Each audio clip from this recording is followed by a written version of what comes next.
بسم اللہ الرحمن الرحیم۔ تعلیم دین کورس سال اول کی تفسیر قرآن کریم کا سبق شروع ہو رہا ہے اور تمام طالبات اپنے قرآن کریم اور اپنی اپنی کاپیاں کھول دیں۔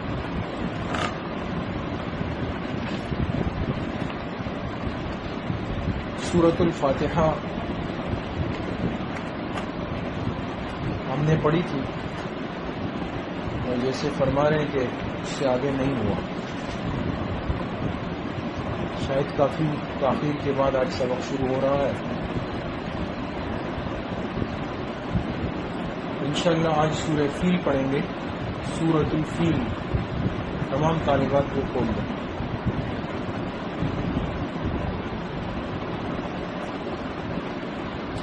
اعوذ باللہ من الشیطان الرجیم، بسم اللہ الرحمن الرحیم۔ ألم تر كيف فعل ربك بأصحاب الفيل ألم يجعل كيدهم في تضليل وأرسل عليهم طيرا أبابيل ترميهم بحجارة من سجيل فجعلهم كعصف مأكول۔ صدق اللہ العظیم۔ یہ سورۃ الفیل ہے اور یہ بھی مکی سورت ہے۔ یہ بات پہلے آ گئی کہ مکی اور مدنی صورتوں میں کیا فرق ہے۔ جو ہجرت سے پہلے اتری وہ مکی ہے، جو ہجرت کے بعد اتری وہ مدنی۔ اس صورت میں بھی انشاءاللہ ہم 4 باتیں ترتیب سے پڑھیں گے۔ ترجمہ، اس صورت کی وجہ تسمیہ کہ اس کو فیل کیوں کہتے ہیں اس صورت کو، پھر اس صورت کا موضوع اور چوتھے نمبر پہ اس صورت کا خلاصہ۔ ان 4 باتوں سے پہلے مختصراً ایک بات اور سمجھ بھی لیں اور لکھ بھی لیں، جتنی ضروری بات ہے، وہ اس صورت کا شان نزول۔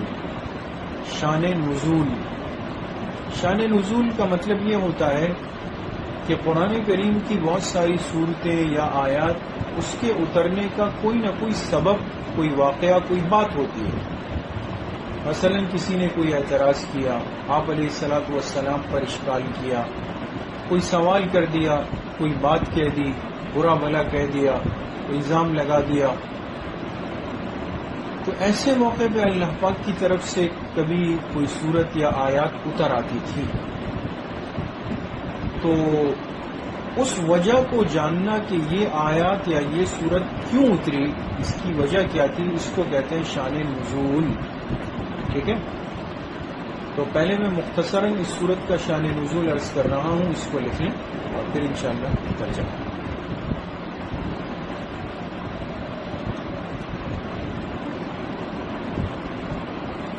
سن 570 یا 571، 570 یا 571،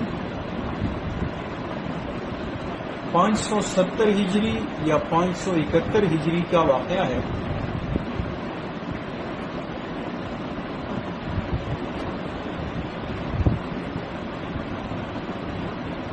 کہ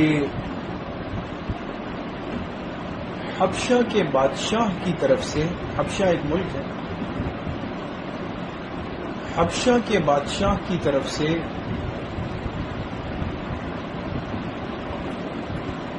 یمن میں ایک حاکم تھا، گورنر۔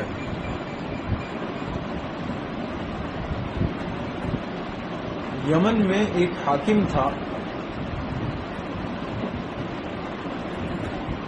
اس کا نام تھا ابرہہ۔ ابرہہ، الف با را ہا اور پھر گول ہا، ابرہہ۔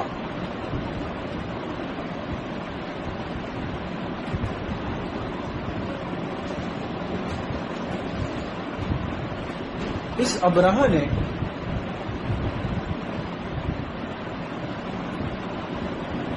اس ابرہہ نے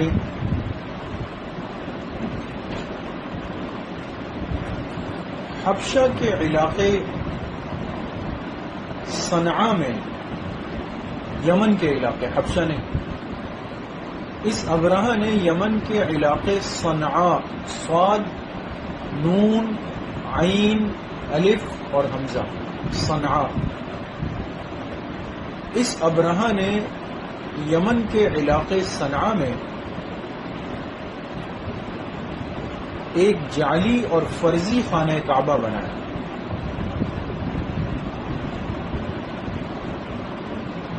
ایک جعلی، ظاہر سی بات ہے کہ اصل خانہ کعبہ تو کہاں پر ہے؟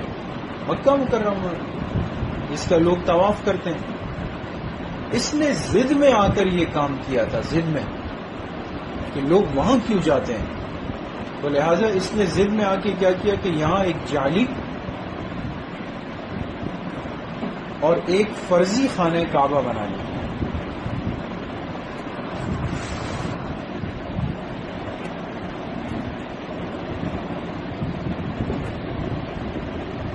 اور لوگوں سے کہا کہ تم لوگ آ کر اس کا طواف کیا کرو۔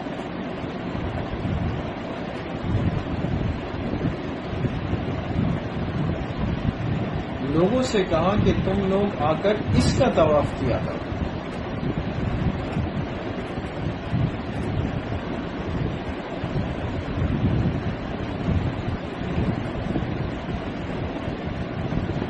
اسی رات کو ایک شخص نے جا کر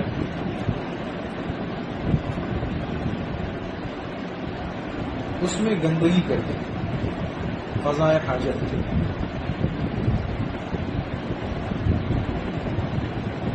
ایک شخص نے جا کر اس میں گندگی کر دی۔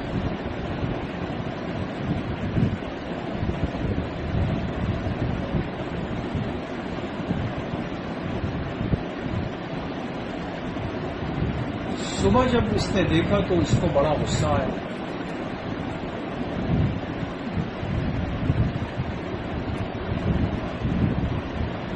صبح جب اس نے دیکھا تو اس کو بڑا غصہ آیا اور اس نے ہاتھیوں کا ایک لشکر تیار کیا۔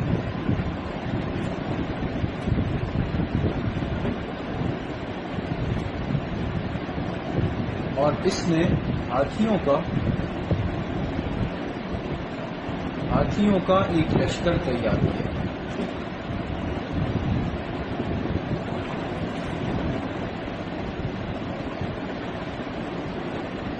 اور خانہ کعبہ کو گرانے کے لیے روانہ ہوئے۔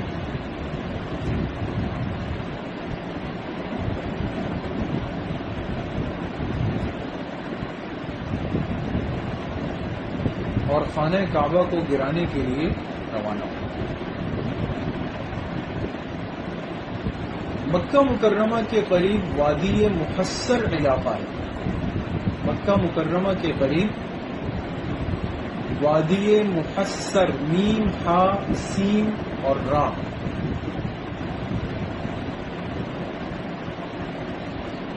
وادی محصر علاقہ ہے۔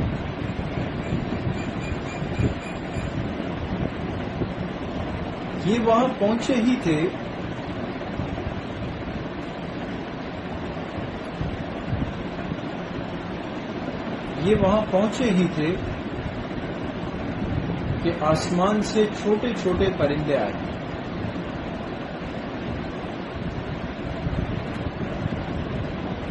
چھوٹے چھوٹے پرندے آئے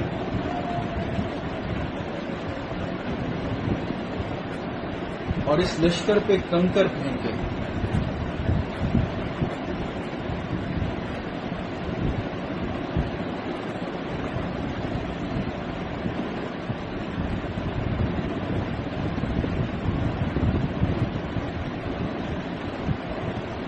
اور یہ سب ہلاک ہو گئے۔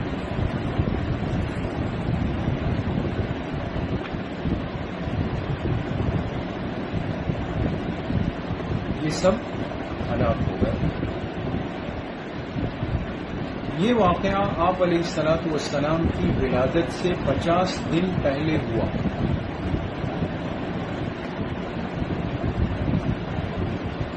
یہ واقعہ آپ علیہ السلام کی ولادت پیدائش یعنی سے 50 دن پہلے ہوا.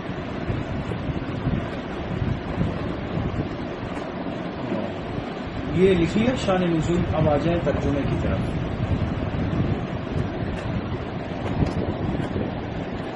ترجمہ لکھیں. الم تر کیف فعل ربک باصحاب الفیل.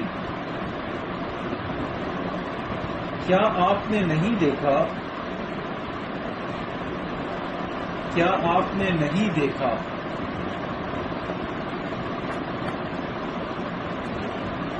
کہ آپ کے رب نے ہاتھی والوں کے ساتھ کیا کیا؟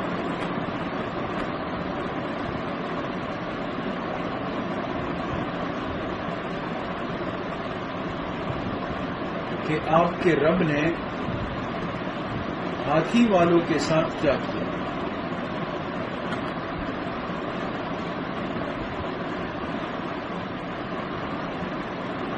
الم یجعل کیدہم فی تضلیل.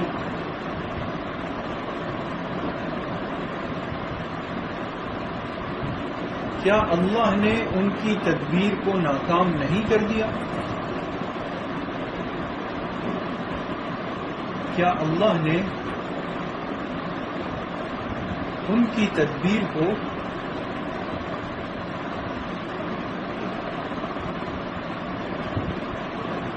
ناکام نہیں کر دیا؟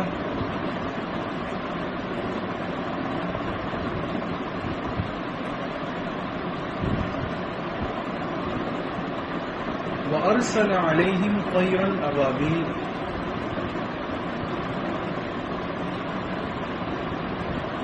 کہ ان پر پرندوں کی جماعتوں کی جماعتیں بھیجی. کہ ان پر پرندوں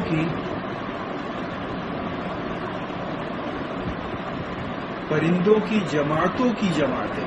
غول در غول. پرندوں کی جماعتوں کی جماعتیں بھیجی.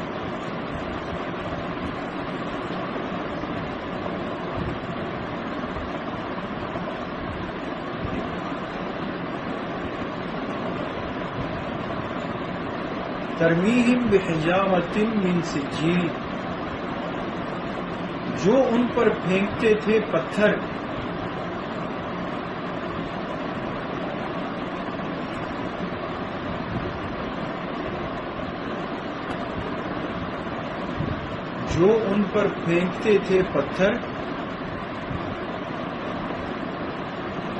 من سجیل. سنگ گل کے. سنگ گل یہ ایک چھوٹا سا کنکر ہوتا ہے، اس کو کہتے ہیں سنگ گل. سین نون گاف اور پھر گاف لام. جو ان پر پھینکتے تھے پتھر سنگ گل کے.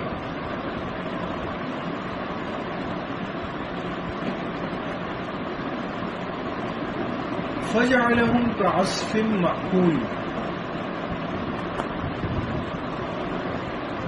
اور کر دیا اس لشکر کو جیسے کھایا ہوا بھوسا.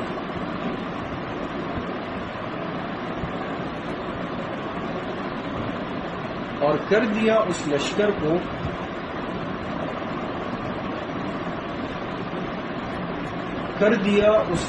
کو جیسے کھایا ہوا بھوسا.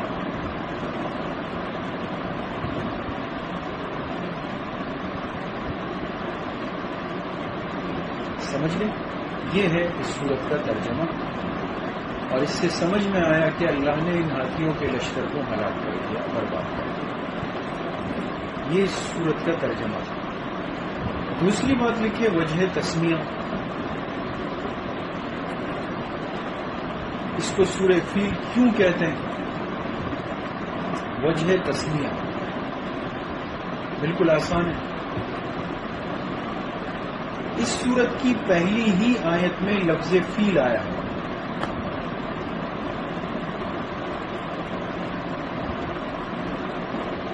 اس سورت کی پہلی ہی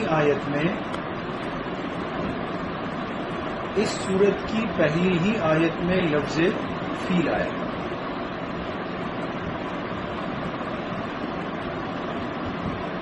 دیکھیے اس وجہ سے اس سورت کو سورہ فیل کہتے ہیں۔ نمبر 3، سورت کا موضوع کیا ہے؟ موضوع سورت کیا ہے؟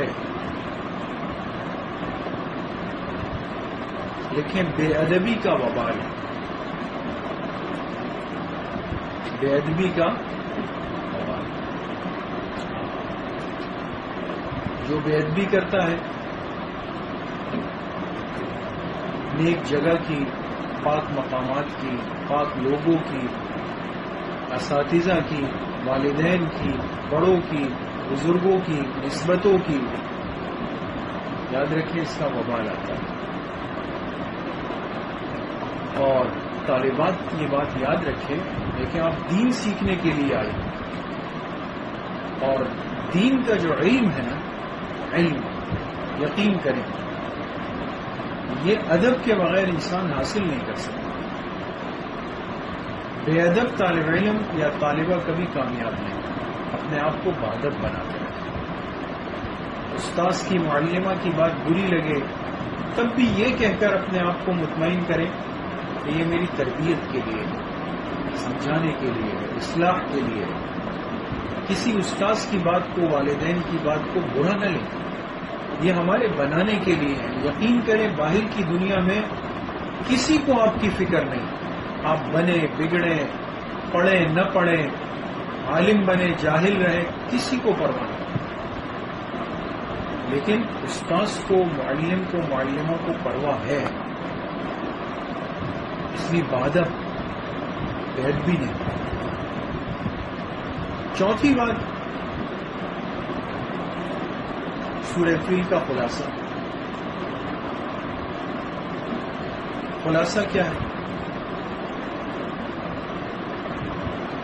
لکھے توہین شعائر اللہ سے، توہین شعائر اللہ، شعائر، شعائر کہتے ہیں نشانی کو، توہین شعائر اللہ سے ذلت کا لزوم، توہین شعائر اللہ سے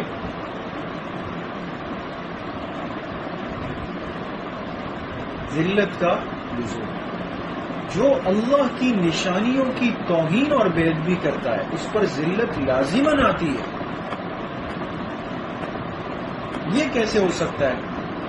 ایک آدمی مسجد کی توہین کرے، مدرسے کی توہین کرے، علماء کی توہین کرے، داڑھی پگڑی کی توہین کرے اور شریعت کے احکامات کی توہین کرے، اور وہ کہے کہ جی مجھے عزتیں ملیں گی۔ نہ نہ نہ، کبھی فوراً، کبھی کچھ وقت کے بعد ایسی ذلت گلے پڑ جاتی ہے کہ لوگ تماشا دیکھتے ہیں۔ توہین شعائر اللہ سے ذلت کا لزوم، لکھ لیا؟ تو بھائی یہ پوری سورہ